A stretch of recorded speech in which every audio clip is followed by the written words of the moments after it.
Hi hello అండి, అందరికీ good evening అండి. ఈ మధ్యనైతే మేము మొన్న నవంబర్ 15కి అయితే మా మ్యారేజ్ డే ఉండే తిరుపతికి అయితే వెళ్ళామండి.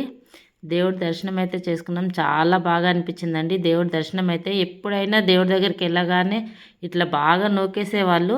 ఈసారి అయితే అక్కడ నిల్చున్న వాళ్ళు దొబ్బే వాళ్ళు అయితే కొంచెము పర్లేదండి, బాగా నిల్చొని చూడనిచ్చేంత 2 నిమిషాలన్నా చూడనిచ్చారు. కానీ ఎప్పుడు అంత బాగా చూడనివ్వలేదు. ఈసారి అయితే బాగా చూసామండి.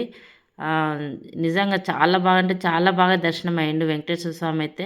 కానీ మనం ఇక్కడ నుంచి ఎన్నో కోరికలతోటి వెళ్తాం కదా అక్కడికి. స్వామిని ఇది అడగాలి, అది అడగాలి, ఇది ఇది కోరుకోవాలని ఎన్నో కోరికలతోటి వెళ్తాము. కానీ స్వామివారి దగ్గరికి ముంగడికి వెళ్ళగానే అన్నీ మర్చిపోతామండి. ఎందుకంటే ఆయన దివ్య రూప దర్శనం చేసుకోవడానికి మనకు జన్మ జన్మల ఇది ఉండాలి కదండి.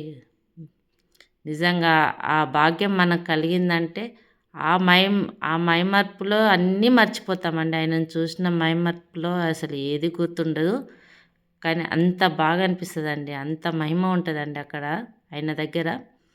నిజంగా చాలా బాగా అనిపిస్తుందండి. అక్కడైతే స్వామివారి దర్శనం అయితే చేసుకున్నాము. చేసుకొని మాకైతే 5 అవర్స్ పట్టిందండి దర్శనానికైతే. దర్శనం చేసుకొని బయటకు వచ్చిన తర్వాత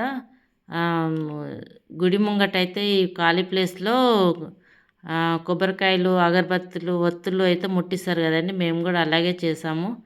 ఒత్తులు ఇట్లా ముట్టించి కొబ్బరికాయ కొట్టి, ఈ కొబ్బరికాయలు కొట్టే ఆపోజిట్లోనే బేడి ఆంజనేయ స్వామి ఉంటాడండి. ఆ స్వామివారు కూడా చాలా మహిమాన్వితుడండి. అతను కూడా దర్శనం చేసుకుని ఇంకా మేమైతే మెల్లగా తిరుగు ప్రయాణం అయితే అయ్యామండి. ఓకేనా అండి? నచ్చితే లైక్ చేయండి, షేర్ చేయండి. ఓకేనండి, బాయ్.